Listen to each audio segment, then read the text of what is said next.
खुर्रम साहब, बहुत शुक्रिया सर प्रोग्राम के लिए आपने वक्त निकाला। अब इस वक्त जो हम देख रहे हैं इकोनॉमिक सिचुएशन, अपनी इंडिकेटर्स हमारे आहिस्ता आहिस्ता पॉजिटिव होते जा रहे हैं, लेकिन ये कितना लॉन्ग टर्म में जाकर भी पॉजिटिव रहेंगे? हमारी स्टॉक मार्केट बड़ा ग्रो कर रही है, इंटरेस्ट रेट में हम मुसलसल कमी देख रहे हैं, IMF प्रोग्राम भी हमने हासिल कर लिया है, तो क्या एक लॉन्ग टर्म स्टेबिलिटी हमने इकोनॉमिक पॉइंट ऑफ व्यू से इस वक्त हासिल कर ली है? जी अस्सलाम वालेकुम, बहुत शुक्रिया मुझे लेने के लिए।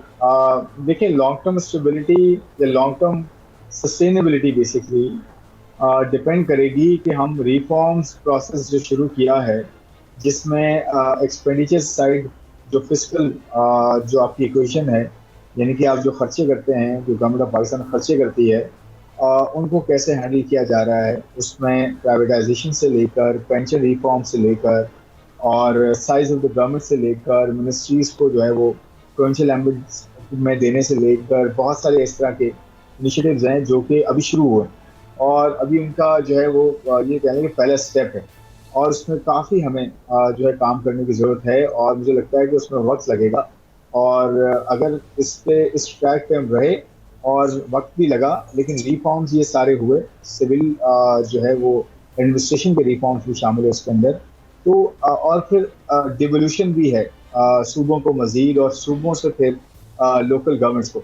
तो देखिए, ये सारी चीज़ें कंटिन्यू करेंगी और किसी हद तक हम अचीव करेंगे कुछ ऑब्जेक्टिव्स, जिसमें हमारा फिस्कल डेफिसिट 5% या उससे नीचे आ जाए, टैक्स टू जीडीपी हमारा 15% तक पहुंच जाए, इन्वेस्टमेंट टू जीडीपी हमारा 20% तक पहुंच जाए, या फिर हम जो है रिजर्व्स जो है वो तकरीबन कोई 50 बिलियन तक पहुँचें, एक्सपोर्ट्स हमारी कुछ 60-70 बिलियन डॉलर्स की पहुँचें, उसके साथ इंपोर्ट्स हमारी कंटेंट रहें, हमारा ट्रेड डेफिसिट कंटेंट रहे, हमारा करंट अकाउंट डेफिसिट मैनेजेबल रहे, ग्रोथ हमारी 6-7-8% पे रहे और कंटिन्यूस बेसिस पे रहे, रेगुलर बेसिस पे हर साल हमारी ये ग्रोथ अगले कोई 10 से 15 साल चलती रहे। हमारा जो यूथ बल्ज है, जो मार्केट में लोग आ रहे हैं एम्प्लॉयमेंट के लिए, वो एब्जॉर्ब होते रहे, 18 लाख लोग जो हैं, तो वो सस्टेनेबिलिटी उस वक्त आएगी। अभी तो हमने एक जो है ये कह लें कि लास्ट ईयर के मुकाबले में एक बेहतर जो है वो पोजीशन अचीव की है, जो कि बहुत ज़रूरी थी और बहुत अच्छा हुआ। और जो अशारिये हैं वो पॉजिटिव होते जा रहे हैं, इंडिकेटर्स आपके बेहतर होते जा रहे हैं, ग्लोबल जो प्लेटफॉर्म्स हैं बड़े, वो आपको बेहतर रेट कर रहे हैं, वो आपको कह रहे हैं कि जी पाकिस्तान अब दोबारा से जो है वो स्टेबलाइज हो गया है।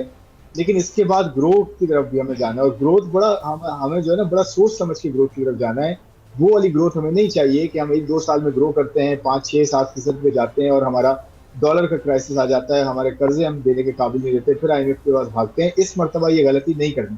तो बड़ा सोच समझ के रिफॉर्म का प्रोसेस बहुत ही रिगरस, बहुत ही विल के साथ, और जहाँ टैक्सेस नहीं लगे या नहीं, जहाँ से हम ले रहे हैं, जहाँ कंप्लायंस नहीं है, इन्फोर्समेंट नहीं है, जैसे एग्रीकल्चर है या लैंड है, प्रॉपर्टी है, रिटेल एंड ट्रेड है, बहुत बड़े एरियाज हैं, अंडर इन्वॉइसिंग है, सेल्स टैक्स के बड़े इश्यूज हैं। और फिर पॉज का जो है हमने वो जो है इम्प्लीमेंट करना है कि हर तरफ डिजिटल जो है ना वो पेमेंट्स हों और बैंकिंग के थ्रू हो। ये चीज़ें हमने बहुत पैरेलल जो है ना सारी अचीव करनी है। तो जब तक ये अचीव होंगी, जब तक सही। हमारा ये जो इस वक्त स्टेबलाइज हमने की है चीज़ें, उसको हम कन्वर्ट कर सकेंगे ग्रोथ में और वो सस्टेनेबल होगी, उस वक्त हम ये देखेंगे कि हाँ, अब सस्टेनेबिलिटी हमने अचीव की है, अब यहाँ से ऑनवर्ड जो है हम मजीद ग्रो कर सकते हैं और रिस्क भी ले सकते हैं। ठीक है। मेरा तो कहने का मतलब ये कि अभी हमने एक स्टेबिलिटी अचीव की है, बट आगे जाते हुए देखना होगा रिफॉर्म प्रोसेस कितना चलता है, उस हिसाब से हमें नजर आएगा और कि मतलब कितना ये जो सस्टेनेबिलिटी हम अचीवमेंट अचीव इस कर वक्त है सकते हमारी, ये भी एक्चुअल या जेन्युइन अचीवमेंट है, चूंकि हम पिछले कुछ अरसे में बैड टू वर्स्ट की तरफ चले गए थे। हमारे कुछ इंडिकेटर्स, चाहे वो इन्फ्लेशन रेट हो, चाहे वो इंटरेस्ट रेट हो, वो इतने ज़्यादा हाई हो गए थे कि अब अगर उसमें कोई रिलीफ भी मिल रहा है, 3 रिव्यूज़ में अगर 4.5% इस वक्त हमें रिलीफ मिला है इंटरेस्ट रेट में, तो वो भी अभी भी हायर साइड है, चूँकि हम इतना ज़्यादा हाई जा चुके थे। तो ये एक्चुअल अचीवमेंट है या एक मामूली सी रिकवरी इसको कहा जा सकता है? नहीं, एक्चुअली अचीवमेंट है जी, इसमें मामूली रिकवरी की बात नहीं है, बड़ी अचीवमेंट है, क्योंकि एक कंट्री को जो है वो जो डिफॉल्ट के दहाने पे पहुंच चुका हो, उसको वहां से लेकर आना और स्टेबलाइज करना कोई आसान चीज नहीं होती है। और ये हम आप नहीं कह रहे, ये एक्चुअली जो ग्लोबल रेटिंग्स एजेंसीज हैं वो आपको बता रही हैं कि आपके हालात पिछले साल के मुकाबले में कितने आप दोबारा से बेहतर हो चुके हैं या स्टेबलाइज हो चुके हैं, या इन्फ्लेशन की शरह को आपने समहाउ जो है स्टेबलाइज कर दिया है, या इंटरेस्ट रेट्स को नीचे लेकर आ रहे हैं और अब जो है इन्वेस्टमेंट की फिजा जो है बहाल होनी चाहिए। एनर्जी का मसला जो है आप हल कर रहे हैं या उसमें उसमें जान मार रहे हैं, अब नजर आ रहा है थोड़ी एफर्ट्स। इसके अलावा टैक्सेस को जो है सही जगह लगाने की बात हो रही है, रिटेल वालों से बात हुई है, एग्रीकल्चर पे बात हो रही है, तो देखें बात ये है कि एक तरफ स्टेबिलिटी अचीव करना, दूसरी तरफ रिफॉर्म्स की तरफ गामजन होना, आईएमएफ का प्रोग्राम मिलना, और अब इस विल के साथ, इस इंटेंशन के साथ कि जी अब इस पे हमने इसको अब कंप्लीट करना है और सही तरीके से अपने लिए इस्तेमाल करना है। हमें इस चुंगल से निकलना है अब कि आईएमएफ आईएमएफ आईएमएफ बार बार जो है अब कर्जों पे जाते रहे। हमें अब सेल्फ रिलायंस जो है क्रिएट करनी है, सेल्फ डिपेंडेंसी क्रिएट करनी है। उसके लिए हम दोबारा पे तो चढ़ गए।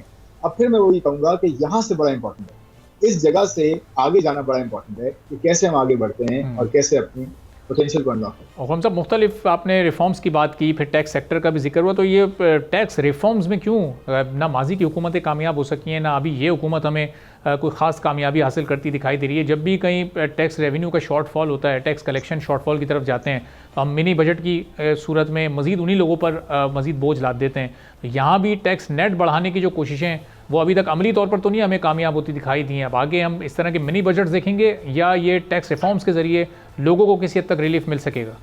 नहीं, मेरे ख्याल में तो देखें टैक्स जो है वो ऑलरेडी इस महीने का तो अचीव हुआ है, मतलब सितंबर का। पिछले महीने का कोई शॉर्टफॉल है, लेकिन मुझे नहीं लगता कोई मिनी बजट की बात हो रही है या इस तरह की कोई चीज़ अभी आएगी। मुझे लगता है कि आने वाले दिनों में जैसे जैसे ऑयल प्राइसेस नीचे आ रही हैं, इंटरेस्ट रेट्स नीचे आ रहे हैं, तो फिस्कल डेफिसिट का जो टारगेट है वो मीट हो जाएगा। और उसमें काफ़ी गवर्नमेंट की अपनी, मिनिस्टर फाइनेंस की अपनी भी एक काविश ये है, अपनी एफर्ट ये है कि उन्होंने अभी रिसेंटली कैपिटल मार्केट से या फाइनेंशियल मार्केट से या बैंकिंग सेक्टर से जो बोरिंग की हुई थी, उनको उन्होंने जो है बायबैक किया है। बायबैक से मुराद ये कि उन्होंने रिप्लेस कर दी महंगी बोरिंग सस्ती बोरिंग के साथ। तो मुझे लगता है ओवरऑल जो फिस्कल डेफिसिट है, जो फर्क है खर्चों का और आमदन का, वो मेरे ख्याल में काफ़ी मैनेजेबल हो जाएगा इसमें। तो टैक्स के शॉर्टफॉल अगर एक तरफ होता भी है, तो दूसरी तरफ खर्चे कम हो जाते हैं, या जो डेट सर्विसिंग है, जो कर्जों की अदायगी हैं, वो कम हो जाती हैं। तो मेरे ख्याल में वो एक ज़्यादा इंपॉर्टेंट जो है वो इंडिकेटर है, वो ज़्यादा बड़ा जो है वो क्वान्टिटेटिव या क्वालिटेटिव बेंचमार्क जिसे कहेंगे आईएमएफ का, वो अचीव हो जाता है। तो मेरे ख्याल में वो मुनासिब होगा। और एक और चीज़ ये भी है कि जनवरी ऑनवर्ड जो है वो इस पर एफर्ट शुरू हो जाएंगी। जो प्लान भी है गवर्नमेंट का मेरे ख्याल में, जो टैक्सेस पे है, एग्रीकल्चर टैक्सेस, कि उसके ऊपर काम शुरू होगा, और मेरे ख्याल में अगले बजट से वो लागू भी हो जाएगा। तो उस पर भी काम शायद हो रहा है, तो वो भी एक अच्छी चीज़ होगी अगर हो जाता है। मेरे ख्याल में कोई नई बजट की मुझे नहीं लगता कोई इस वक्त ज़रूरत है, या कोई नई बजट आएगा। सब्सक्राइब करें और बेल दबाएं ताकि कोई खबर रह न जाए।